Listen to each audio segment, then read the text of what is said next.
Ouais, salut. Ouais, bon, je te parle pas de la chaleur, même si là, je sais pas quand est-ce que finit la canicule, mais il serait temps. Donc on est obligé d'utiliser des techniques, suivre l'ombre, comme là, se lever très tard, le week-end, vivre de nuit, etc., etc. Bon, on va revenir un petit peu à un sujet plus intéressant que le sujet de la météo. Je vais juste attendre un petit peu de m'éloigner. Voilà, donc je crois que c'est hier. J'ai découvert hier, ouais, il me semble, ou avant-hier, en tout cas, j'ai commencé un petit peu à m'intéresser hier à cette affaire Carl Foyer. Alors, précaution oratoire de base. Tous ceux qui en ont parlé ne vous sentez pas du tout visés. Hein. Vous avez fait votre boulot. Enfin, en tout cas, vous faites ce que vous voulez. Donc, je ne vise personne. Moi, je me permets juste d'être... Je vais être prudent. Et dire que pour l'instant, au vu des rares éléments que j'ai, je ne crois pas un mot en cette histoire. Donc maintenant, c'est pourquoi cette histoire est apparue, qu'est-ce qu'il y aurait en 3e degré qui va m'intéresser. Alors, j'ai pas tous les éléments, mais d'après ce que j'ai cru comprendre. Donc, ce type serait militant d'extrême quelque chose, droite, je sais pas quoi, normand pure souche, à 2000% depuis les croisades, ça me fait rire. Hein, bah ouais, les archives généalogiques françaises s'arrêtent lorsque tu remontes dans le temps à la Révolution. Après, tu peux poursuivre la piste ecclésiastique, mais bon, dire que tu es français depuis Clovis, ça ne veut rien dire. Et ce type, donc, aurait déclaré, alors ce type-là a essayé de supprimer l'imam de Brest, Boudaïfa.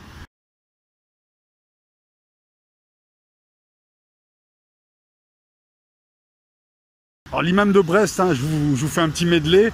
C'est le type qui disait que si on écoutait de la musique, on se transformait en porc et que la civilisation occidentale est impure. Question, qu'est-ce que tu fais à Brest? Est-ce que la CAF et les perceptions de la CAF, que tu reçois l'argent de la CAF, est-ce qu'il est pur ou impur? Non, mais il faut le dire aussi, là, parce que là, non, je le dis en tant que gros bœuf, et je suis sûr qu'il y a plein de musulmans qui vont dire la même chose. C'est comme si je viens chez toi et puis je dis c'est laid chez toi, tu es une merde, tu es un cochon. Qu'est-ce qu'il fait là? Si il n'est pas content là, pourquoi ils n'habitent pas en Arabie Saoudite? Je parle de ces gens, je parle pas de... Bon, on est d'accord. De toute façon, par où je peux passer là? Putain, il y a des autoroutes dans le coin. Non, et puis de toute façon, nous, on a intérêt en tant que gros bœuf, ou en tant que... Pour les musulmans, en tout cas, à prendre parti, à se retirer de ces gens-là, enfin, à s'éloigner de ces gens-là, qui sont payés par l'ennemi. Le mec, il vient insulter tout le monde et il est là. Donc quelque part, excusez-moi, c'est un mange-merde. Donc Carl Foyer aurait essayé de le buter. Moi, je vois aucun inconvénient à ce genre de choses. Hein. Je fais pas dans le tribalisme.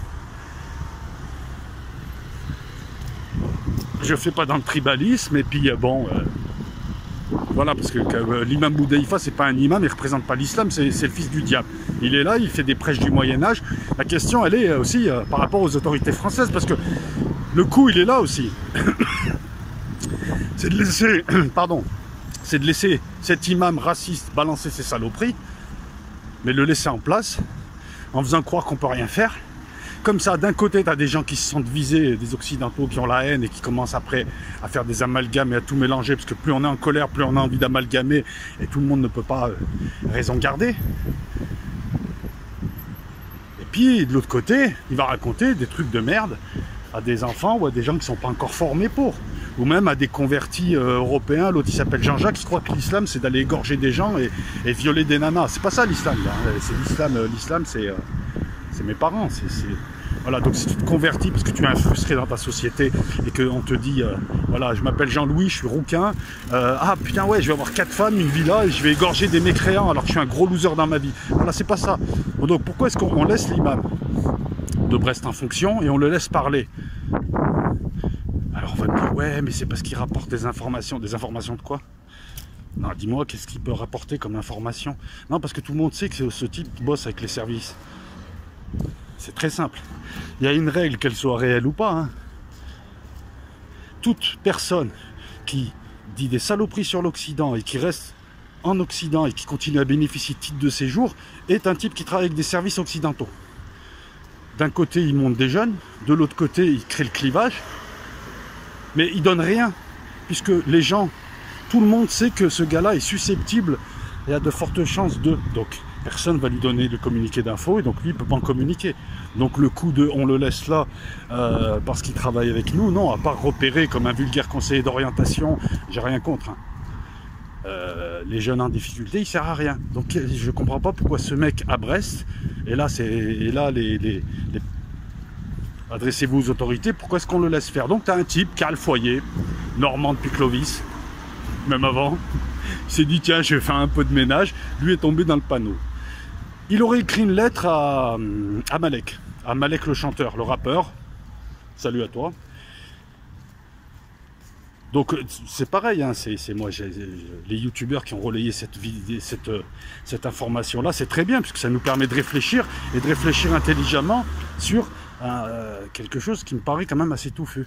Donc il aurait sciemment accusé, avant de se suicider, donc le gars il rigole pas, quoi, je veux dire, il aurait accusé la DCRI, on va plus dire DCRI, on va plus dire DST, on va plus dire DGSE, on va dire DST, il y a 3 lettres, c'est plus rapide. Donc, il aurait accusé la DST de l'avoir manipulé, de l'avoir incité à aller buter cet imam. En plus il l'a raté. C'est peut-être le seul reproche que j'ai à te faire, gars, c'est quand même, non mais si, tu l'as raté, putain, mais comment tu fais pour le rater? Il est à côté de toi, putain de merde. Voilà.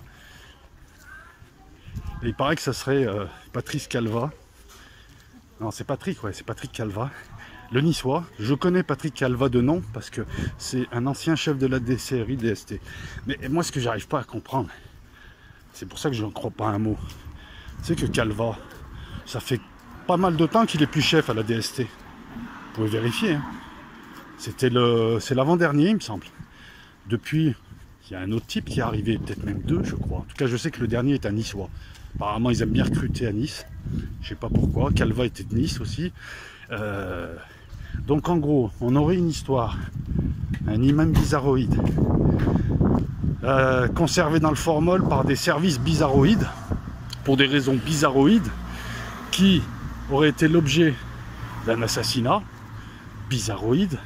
Par un type qui se suicide après. En disant que c'est la DCRI qui l'a menacé. C'est Patrice Calva qui l'a manipulé. C'est ce que moi j'ai pour l'instant. Hein. Après, je vais rectifier au fur et à mesure. Pour qui tue l'imam de Brest. Sinon, c'est sa famille qui allait morfler. Ah mais mec, comment tu peux croire? Jean Postillon. Comment tu peux croire à une connerie pareille? Comment tu peux croire à une connerie pareille? Ou alors il nous manque des éléments. Donc, le responsable national de la DGSI irait lui-même tamponner des gens et les traiter comme un vulgaire officier traitant, pour bien que tout le monde sache, en plus. Il y a une... J'ai pas dit que Karl Foyer mentait, c'est pas ça ce que je dis. Je dis juste que l'histoire elle tient pas la route. Non, parce que Karl Foyer, il a pu rencontrer des barbouzes qui se font passer pour la DCRI et qui se font passer pour Calva. Il a pu avoir Calva au téléphone et c'était pas Calva, c'était la voix d'un autre. Ah, on peut tout envisager. On peut envisager une manip, mais quel est l'intérêt de la DCRI en tant qu'organe de l'État? Je parle pas de barbouzerie là, d'utiliser un type instable, pied nickelé, je suis désolé, il l'a raté le mec. Attends, si t'arrives pas à faire ça, et joue pas le militant d'extrême droite aussi, mec. Tu fais les fêtes foraines, tu fais les cartons avec la carabine à plomb et tu reviens après. Non mais c'est vrai, je le dis avec humour, mais ils utiliseraient un pied nickelé pour bousiller un imam. Mais l'imam, ils ont juste à voir avec la préfecture, il est expulsé. Au pire, ils peuvent payer un petit délinquant ou un professionnel, il n'existe plus. Au pire, tu sais qu'on peut te créer des accidents sans que personne ne le voit. Donc pourquoi est-ce qu'on irait... Patrice Calva, le mec, c'est un renard des surfaces. Ça fait je sais pas combien d'années qu'il traîne dans les cabinets ministériels et autres. Il est dans les directions et autres. Ce type-là, donc, il serait venu en personne. Alors c'est un renard ce type. Écoute, si t'es patron de la DST, c'est que t'es un grand politique aussi, t'es un malin. Parce que c'est du haut niveau là, c'est pas nos chamailleries sur YouTube. Donc ce type serait descendu manipuler un type instable, militant d'extrême droite en plus. Alors que Calva n'est plus responsable du service concerné, je sais pas. Moi personnellement je pense que c'est de la merde. Alors maintenant il y a merde et merde. Hein. Il des barbouzes qui auraient manipulé un type et qui lui auraient fait croire des choses. Ça, c'est possible.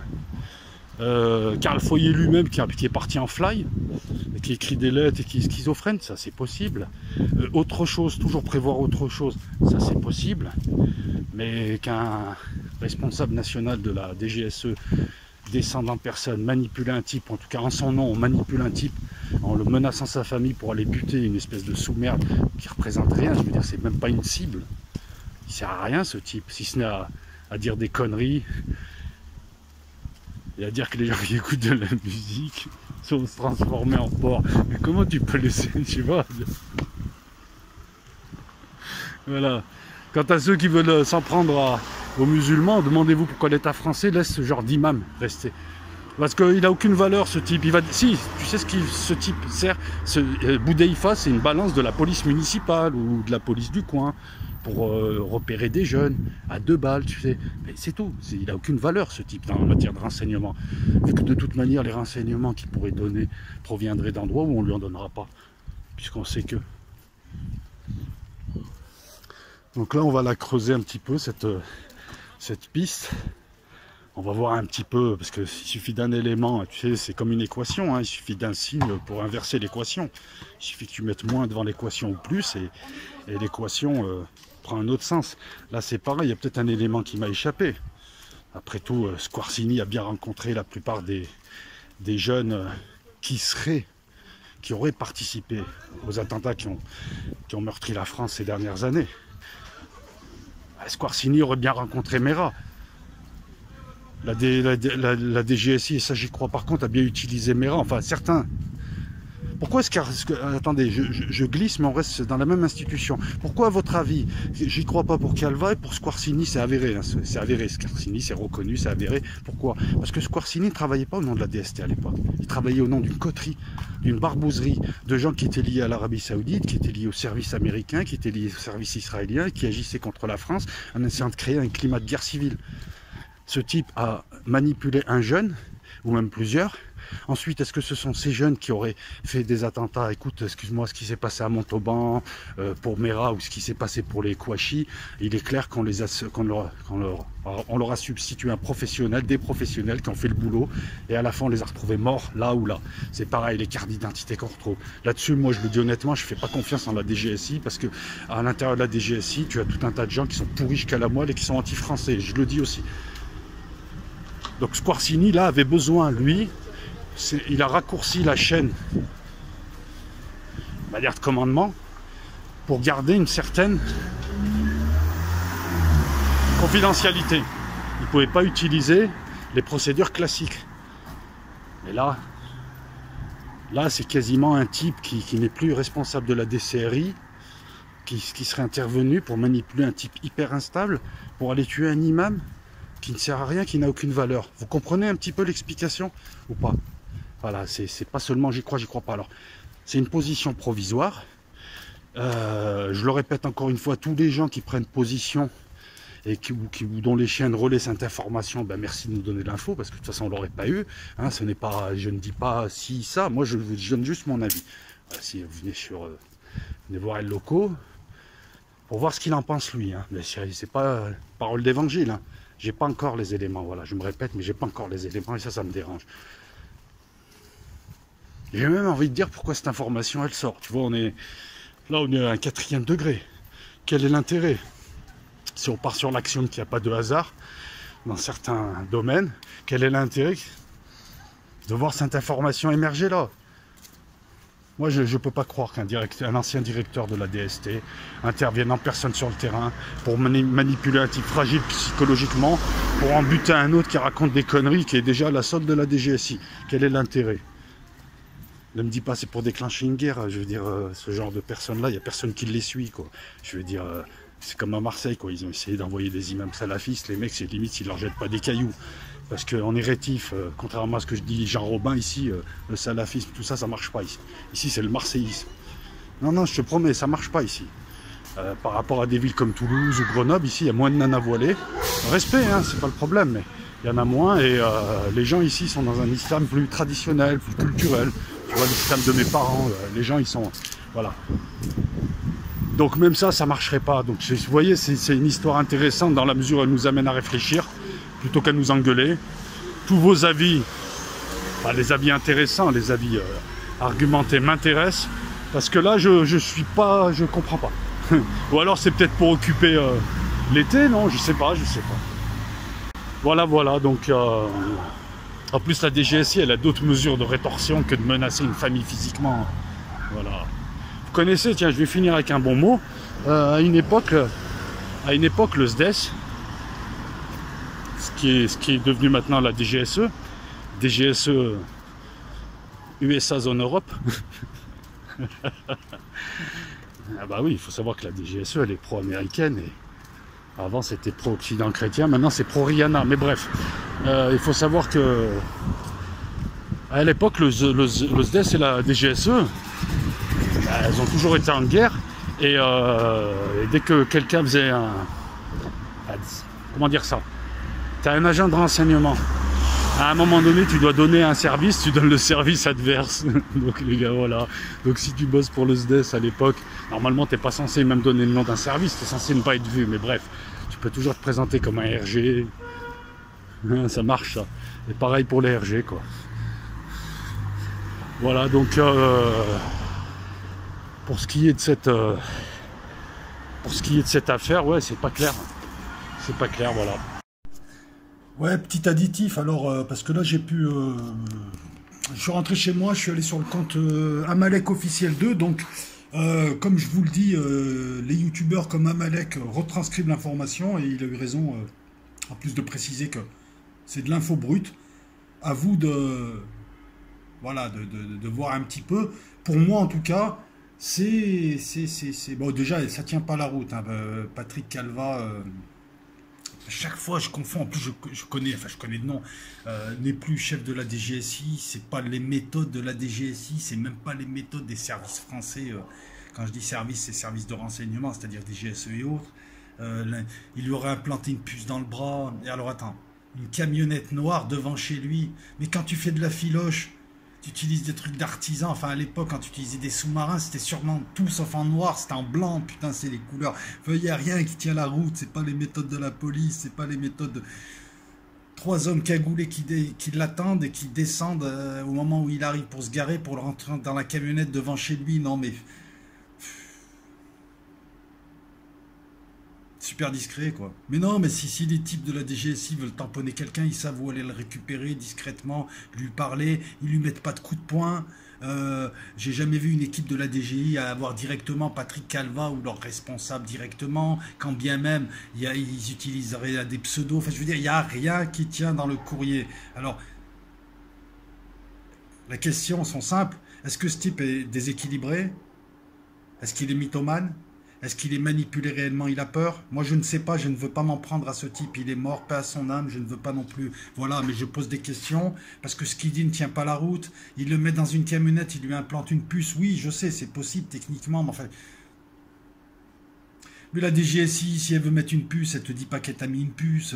Elle rentre chez toi un jour où tu es au boulot, ta femme est là, tout le monde est surveillé. Pendant ce temps, tu as une équipe qui rentre et ils vont aller mettre des puces dans tes pompes, dans les semelles de tes pompes, dans des endroits où tu ne vas jamais. Et tu ne sais pas que tu as une puce. Ça leur permet de savoir où tu es, sans que toi tu le saches. Donc l'info, elle a une double valeur. Il n'y a rien qui tient. Donc l'idée, elle est simple. Est-ce que ce type est équilibré, enfin, équilibré ou déséquilibré? Peut-être qu'il s'est inventé tout ça dans sa tête. Peut-être qu'il a inventé tout ça tout seul. Je balance tout, hein. Peut-être qu'il y a des vrais barbouzes qui jouent à et qui créent la confusion. Et puis depuis quand les barbouzes, voilà, je sais pas, je veux dire, c'est... Voilà, qu'est-ce qui s'est passé? Pourquoi est-ce qu'on nous sort ça? Où est-ce qu'on veut nous mener? Surtout que ça ressemble à du travail d'amateur. Encore une fois, je suis dans un service de renseignement, imaginons, hypothèse, je suis dans un service de renseignement et on veut se servir d'un type, on veut un pigeon. Mais on va prendre un type qui est... déjà, on va l'étudier psychologiquement.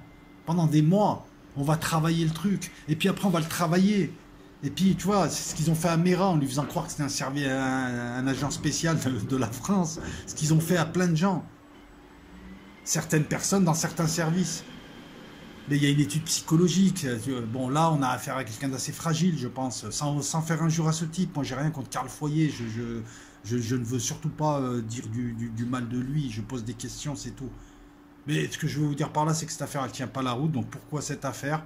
Qui est derrière cette affaire? Pourquoi cette confusion? Là, t'as l'impression qu'on veut nous donner une piste pour nous balader vers cette piste. Avec deux possibilités. Les plus cons vont réellement croire à ça, parce que croire que oh, Patrick Calvar de la DGSI, c'est pas n'importe qui. C'est un renard, le mec. C'est des renards à ce niveau. C'est pas nous sur YouTube, là. Voilà. Nous, on est, tu sais, nous, on est la maternelle, on est à la cour de récréation dans la maternelle. Eux, c'est des types avec des jumelles qui regardent la cour de récréation. Ils ont le vis, le tournevis et toute la série Facom. Ça, c'est le premier embranchement. Et le second embranchement, c'est pour faire croire au plus malin d'entre nous, je te dis ironiquement, qu'il y aurait... Enfin voilà, quoi. Et on a l'impression qu'on va nous faire croire que la DGSI organise des trucs, alors que non. Il y a des gens au sein de l'appareil d'État sécuritaire français qui trahissent, qui travaillent avec des services pro-OTAN et autres. Ça, on le sait, puisque je le sais, on le sait tous que les islamistes et les proxys de l'OTAN et tout un tas de gens qui sont contre la France. Mais la DGSI, non. En entier, non. Et encore moins son directeur. Tu m'aurais dit Squarcini, j'aurais pu te dire oui. Et encore Squarcini, on a eu son nom parce qu'il y a eu des fuites. Ces fuites ont été permises par des gens qui trouvent que c'est honteux ce qui se passe. Puisque les services sécuritaires français ont lâché, ils ne défendent pas le pays, ils sont pro-américains. Et donc au sein de ces services, tu as plein de gens qui en ont marre aussi, qui sont patriotes. On l'a su donc pour Squarcini qu'il avait directement tamponné Mera, mais ça c'était un autre type d'opération. Il fallait gonfler Mera. Ça c'est des techniques du KGB. Ça c'est le petit plus et le locaux. Quand on a retourné un agent, ou on a un agent double, ou on a quelqu'un de valeur et qui doit faire quelque chose et qu'on sait qu'il fonctionne à l'ego et qu'il faut le regonfler, le type un jour on l'emmène quelque part et puis il rencontre un type super important sous le sceau du secret, on lui donne une médaille qu'on garde. Et on lui fait croire que le gars, c'est l'avenir de la France qui va sauver le pays, que c'est Goldorak. Ça, c'est des techniques de KGB, c'est des techniques de Barbouze. Mais, et puis Squarcini l'a fait, comme je vous l'ai dit juste avant, c'est pour réduire la chaîne de transmission, donc pour garder, voilà, parce qu'à l'époque, Sarkozy, Squarcini étaient au courant de ce qui se passait en France et savaient qui faisait les attentats et en jouaient. Et de toute façon, le but, c'est de provoquer une guerre civile, puisque, comme le dit Édouard Philippe, ils sont là pour organiser le chaos. Il l'a dit. Un bon lapsus révélateur sur ce coup-là. Mais là, non, franchement, ma seule question, c'est pourquoi? Pourquoi cette affaire maintenant et pourquoi comme ça? Mais bon, franchement, tient pas la route, quoi. L'histoire ne tient pas la route. T'as l'impression que c'est un type qui a écrit une histoire avec ses quelques maigres connaissances. Une camionnette noire sur sa place de parking. 3 types cagoulés. Mais pourquoi tu... Ils sont devant chez toi. Mais il n'y a rien de plus... C'est pas discret une camionnette noire en sous-marin devant chez toi alors qu'ils peuvent t'intercepter. Ils savent tout de toi. Pourquoi ils t'ont pas intercepté durant le trajet? À un endroit où il n'y a quasiment personne.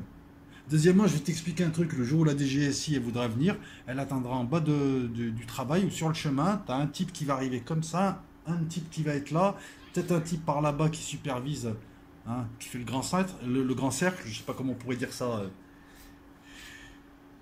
techniquement. Et le gars va te présenter sa carte en disant police, DGSI, veuillez nous suivre discrètement, monsieur. Et l'autre va se mettre sur le côté direct pour anticiper ta réaction. Et le troisième, donc, il sera éloigné au cas où tu t'apprêtes à 100 mètres. Il y en aura peut-être même un quatrième, ça dépend de ton profil psychologique après, si t'es sportif, si t'es un petit gros, tout ça.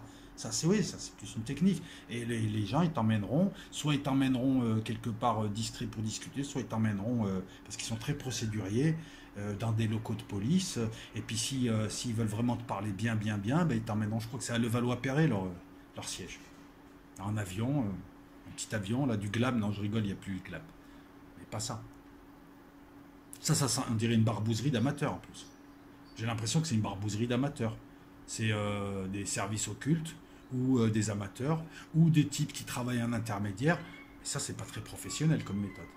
Voilà pourquoi moi, je ne crois pas un mot en... Enfin, comment dire ça?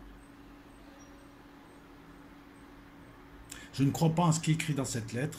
Je ne sais pas si la personne est perturbée, a réellement été abusée ou mitonne. Je ne veux pas non plus porter atteinte à la respectabilité de ce type, parce qu'il n'est pas là pour se défendre, Karl Foyer, j'ai rien contre lui, et je pense qu'il est victime dans les 3 cas de façon.